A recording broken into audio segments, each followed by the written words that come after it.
सर्दियों की वो रात। बात उन दिनों की है जब डॉक्टर मदन लाल की नई नई पोस्टिंग हुई थी। बादलपुर नाम के एक गांव में डॉक्टर मदन लाल शहर की चकाचौंध से निकलकर इस शांत गांव में आए थे। उनके रहने का इंतजाम गांव के आखिरी छोर पर पुराने क्वार्टर के आगे किया गया था। उस दिन गांव के दो व्यक्ति डॉक्टर मदन लाल से मिलने आते हैं। डॉक्टर साहब राम राम, कैसे हैं आप? सुना है आपको यहाँ आए हफ्ता भर हो गया, पर हमसे मुलाकात आज हो रही है। आइए आइए, बस जमने की कोशिश कर रहा हूँ। गांव बहुत खूबसूरत है, बस ये ठंड थोड़ी ज्यादा है। साहब, ठंड तो कुदरत की है, झेल लेंगे। पर एक बात का ध्यान रखिएगा, आप गांव के उस कोने पर रहते हैं जिसके आगे सिर्फ घना जंगल और वह पुरानी काली हवेली है। काली हवेली, उसके बारे में क्या है? साहब, वो हवेली शापित है। सूरज ढलने के बाद उस तरफ भूलकर भी मत देखिएगा। वहां से कभी कभी रोने की आवाजें आती हैं। लोग कहते हैं जो वहां रात को गया वो कभी लौटकर नहीं आया। आप नए हैं इसलिए बस इतना कहेंगे। शाम होते ही दरवाजा भीतर से बंद कर लीजिएगा। डॉक्टर मदन लाल एक विज्ञान के छात्र थे। उन्होंने उन बातों को मुस्कुराकर टाल दिया। रात के करीब 2 बज रहे थे। बाहर ठंडी हवाएं चल रही थीं। डॉक्टर मदन लाल अपनी रजाई में गहरी नींद सो रहे थे कि अचानक दरवाजे पर दस्तक हुई।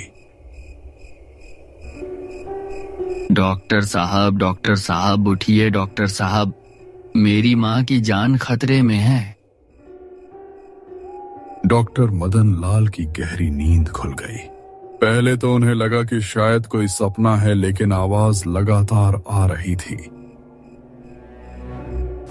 उन्होंने बिस्तर से उठकर दरवाजा खोला।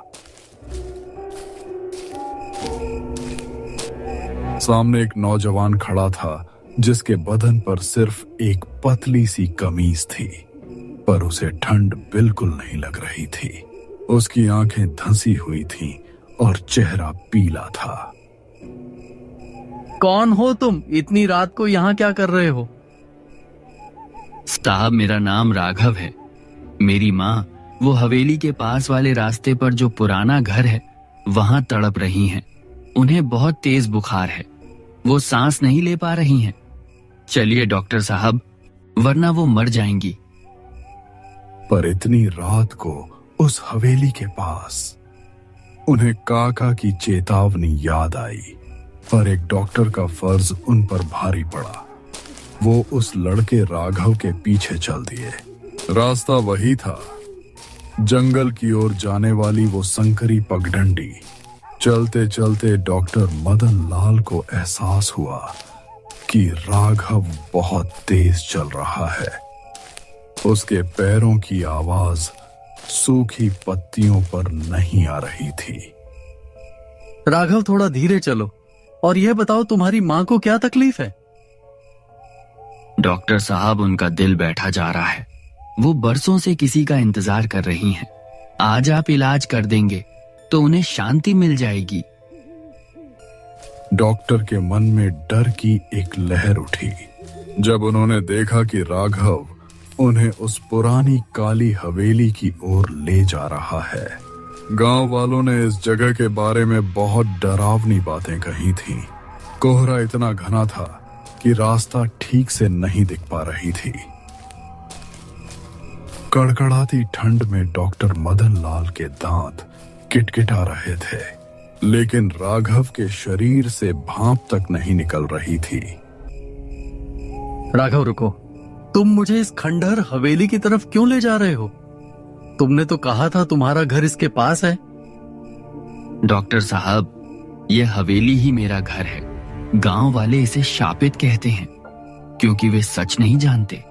मेरी माँ अंदर है, उनके पास समय बहुत कम है। क्या आप एक मरते हुए इंसान की मदद नहीं करेंगे? डॉक्टर मदन लाल असमंजस में थे।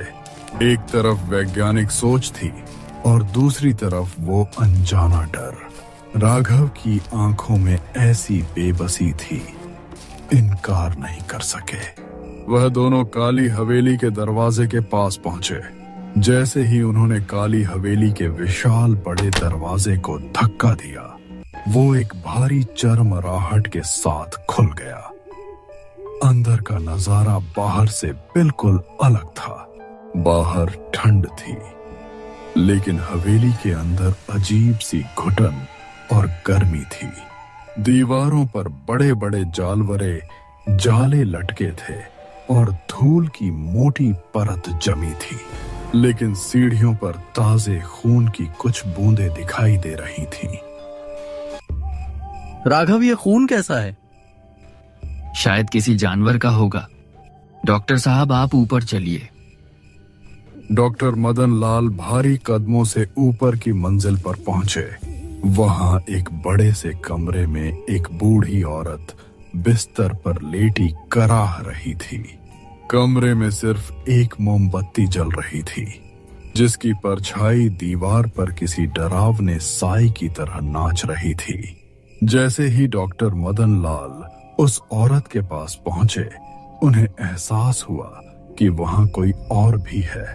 कमरे के कोनों से फुसफुसाहट की आवाजें आ रही थीं, जैसे कई लोग एक साथ मंत्र पढ़ रहे हैं, समंत्र पढ़ रहे हों। डॉक्टर मदन लाल ने उस बूढ़ी औरत की नब्ज टटोली, लेकिन जैसे ही उन्होंने उसका हाथ छुआ, उनके शरीर में बिजली सी दौड़ गई।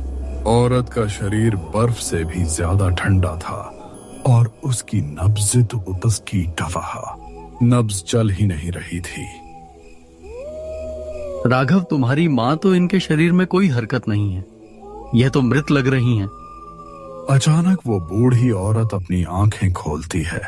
उसकी आंखें पूरी तरह सफेद थीं, उनमें कोई पुतली नहीं थी।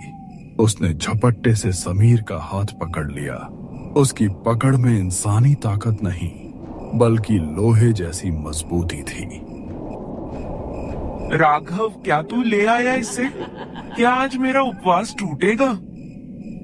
डॉक्टर मदन लाल के होश उड़ गए।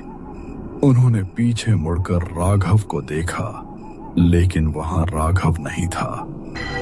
वहां सिर्फ एक धुंधला साया खड़ा था, जिसका चेहरा धीरे धीरे पिघल रहा था। तभी डॉक्टर मदन लाल की नजर दीवार पर टंगी एक पुरानी फोटो पर पड़ी। वो फोटो राघव की थी, लेकिन उस पर फूलों की माला चढ़ी थी और नीचे तारीख लिखी थी। तुम लोग इंसान नहीं हो। ये फोटो 100 साल पुरानी है। अचानक हवेली का दरवाजा अपने आप बंद हो गया।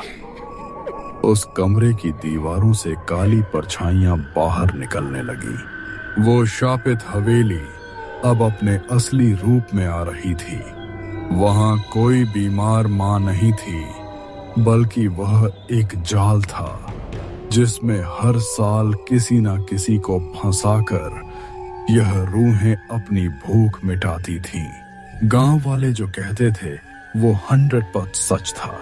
डॉक्टर मदन लाल ने अपनी जेब से एक छोटी इमरजेंसी लाइट निकाली और उसे पूरी ताकत से उन परछाइयों की तरफ फेंका। रोशनी के अचानक धमाके से वह रूहें पीछे हटी। डॉक्टर मदन लाल ने इसी मौके का फायदा उठाया और खिड़की की तरफ भागे। खिड़की नीचे की तरफ काफी ऊंची थी, लेकिन रुकने का मतलब था निश्चित मौत। मदन लाल ने खिड़की का कांच तोड़ा और नीचे की ओर छलांग लगा दी। कड़कड़ाती ठंड और कोहरे के बीच वो झाड़ियों में गिरे। झाड़ियों में गिरने के कारण डॉक्टर मदन लाल को ज्यादा कुछ नहीं हुआ। पीछे से उस हवेली के अंदर से भयानक चीखें सुनाई दे रही थी। ऐसा लग रहा था जैसे पूरा जंगल उनके पीछे दौड़ रहा हो। मदन लाल बिना पीछे देखे उस पगडंडी पर भागने लगे। भागते भागते उन्हें महसूस हुआ कि कोई उनके कान के पास फुसफुसा रहा है। तुम बच नहीं सकते डॉक्टर, तुम हमारे हो। मदन लाल का दम फूल रहा था, पसीना ठंड में भी बह रहा था। अचानक सामने से कुछ दिखाई दिया।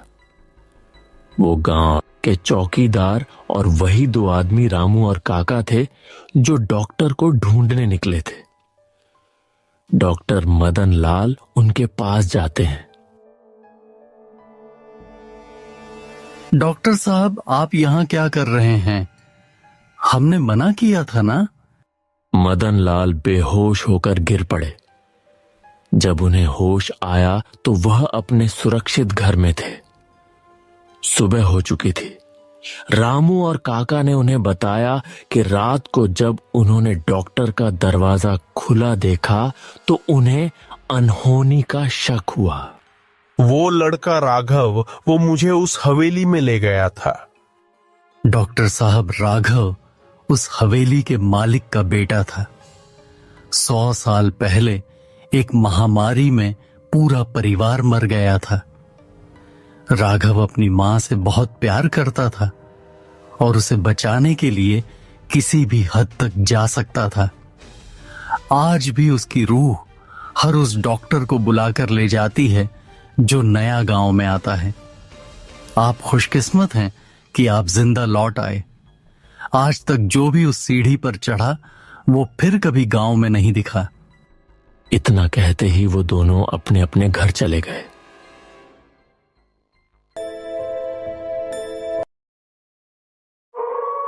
रात के 10 बजते ही बादलपुर का मंजर बदल गया।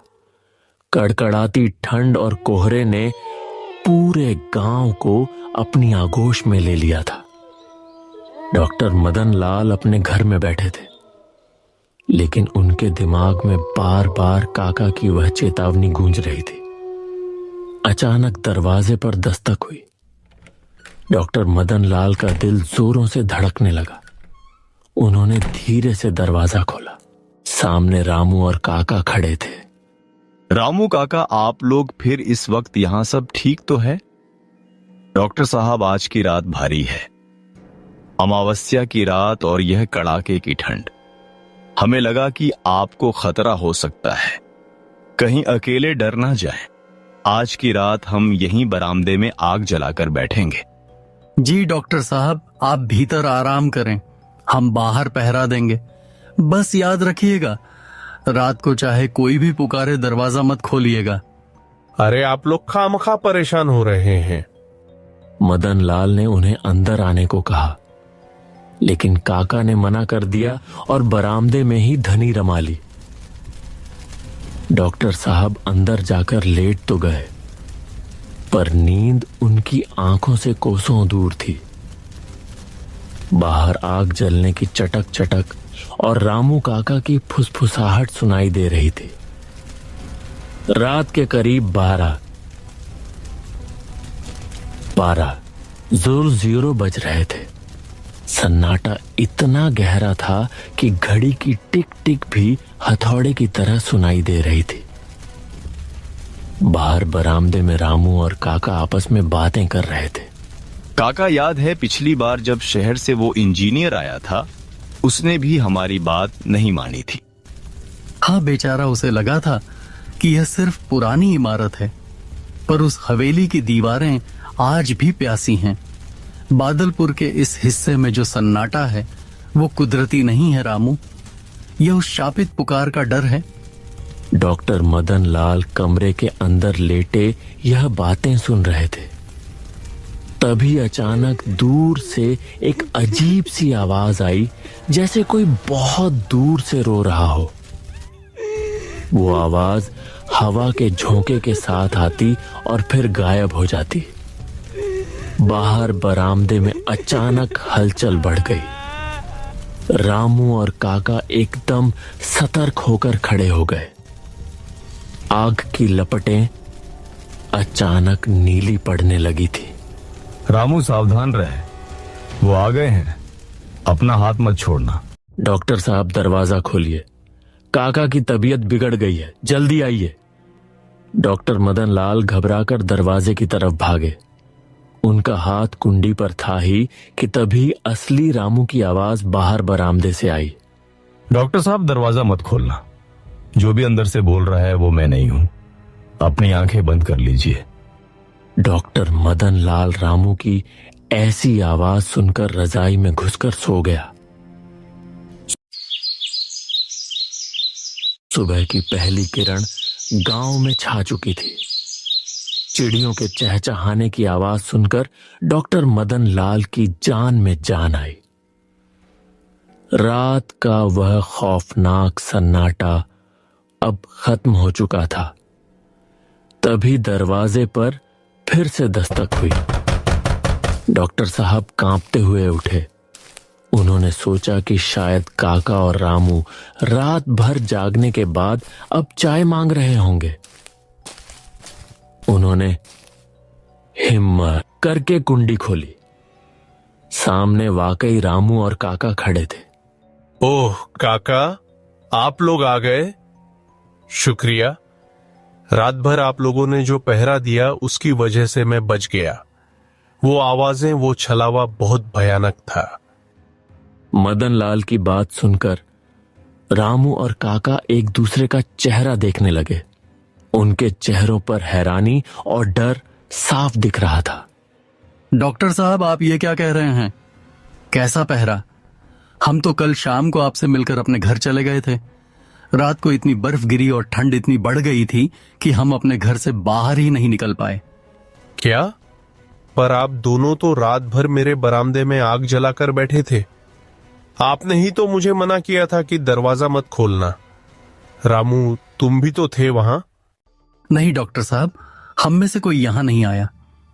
कल रात को तो गांव का कोई भी आदमी अपने घर से बाहर नहीं निकला, क्योंकि कल की रात इस साल की सबसे काली रात थी। मदन लाल पागलों की तरह बरामदे की तरफ देखने लगे। वहां ना तो आग के जलने का कोई निशान था, ना ही राख। फर्श बिल्कुल साफ और ठंडा पड़ा था। वहां किसी के बैठने के निशान तक नहीं थे। डॉक्टर साहब, इसका मतलब रात को आपके साथ वो दोनों नहीं थे, बल्कि वो थे। काली हवेली की रूहें अक्सर उन्हीं का रूप ले लेती हैं जिन पर आप भरोसा करते हैं। वो आपको बाहर बुलाना चाहती थी। डॉक्टर मदन लाल के पैरों तले जमीन निकल गई। उन्हें याद आया कि रात भर उन्होंने उन्हीं लोगों से बातें की थी और उन्हीं की आवाज पर भरोसा किया था। अगर काका की वो असली या नकली आवाज उन्हें ना रोकती तो शायद आज डॉक्टर साहब भी उसी काली हवेली का हिस्सा बन चुके होते।